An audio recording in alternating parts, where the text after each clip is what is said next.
Public safety was front and center during the Chicago's mayor's race. Ultimately, voters decided on Brandon Johnson's promises of smart policing and investment to address the root causes of violence. In tonight's cover story, WGN's Gaynor Hall takes a closer look at public perceptions of crime and what's next.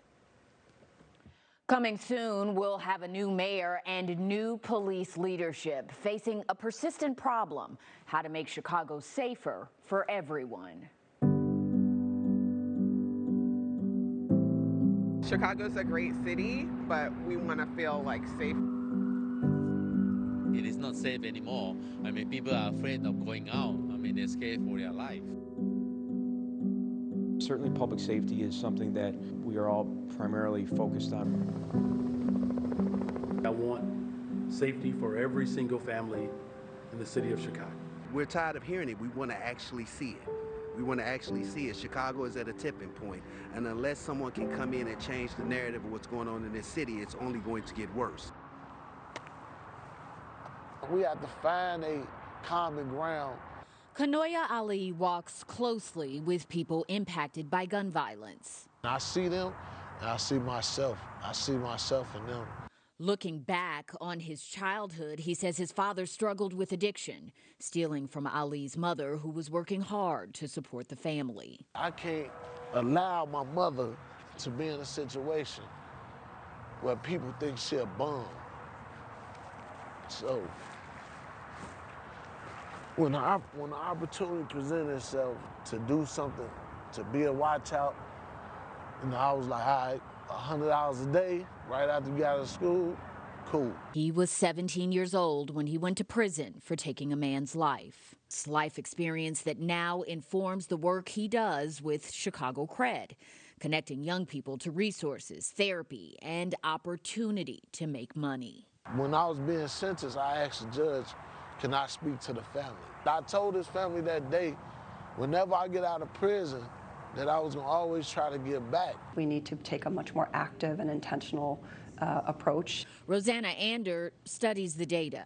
She's executive director of the University of Chicago Crime Lab. Over 90% of the youth gun violence victims are no longer enrolled in school at the time that they become victims. So one area that we can focus on is really directly engaging those young people. She says more data-driven, community-informed policing can help reduce gun violence without increasing arrests. I don't think that anyone would look at $2 billion that we're spending on policing plus what we're spending on prosecution, courts, reentry, all of that, and think we're getting great ROI. That return on investment emerged as a top issue during election season. Across the city, Chicagoans have varied perspectives on policing, but agree something has to change. We need to give the Chicago Police Department the funding and the resources that they need to take care of this crime in our communities. I like to see more police presence in the neighborhoods, in the parks. No police, straight up. No more police abuse, no more police funding. Next week, Brandon Johnson will be sworn in as Chicago's next mayor. And Fred Waller returns to the Chicago Police Department as interim superintendent. This is a crucial moment for our city. He says he's not applying for the permanent job, but for the first time, our job is to be your voice. 3 finalists will be selected by the Community Commission for Public Safety and Accountability. I'm hoping for a superintendent who's collaborative. The transition comes as Chicago heads into the challenging summer months with some criticism over staffing and morale. We need to help our officers because we're hurting.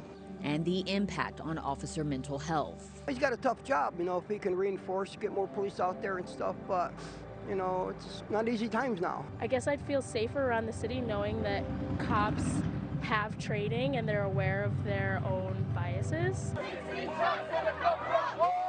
With a legacy of police misconduct cases, CPD is behind on complying with consent decree reforms, and too many murders are going unsolved. We're at a point in Chicago where if you shoot someone, you know you'll be free. Or if you kill someone, you know you'll get away with it.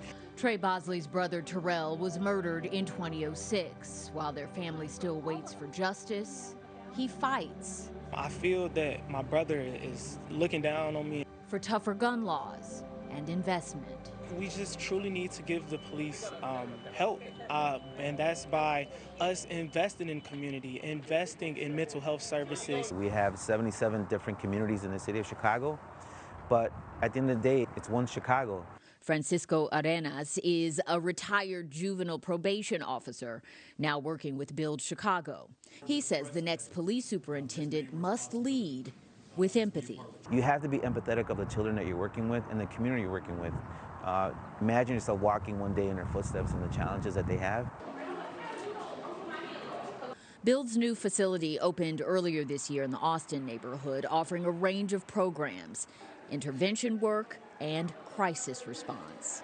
Absolutely. All of what we do here at Build is to create a safe space, both emotionally and physically, for young people. CEO Adam Alonso says they have a good working relationship with the 15th Police District, and they're preparing for summer. We're prepared to do what we have always done, which is to work in partnership, to think more collaboratively and comprehensively across our neighborhoods, to make sure that the safety net is strong.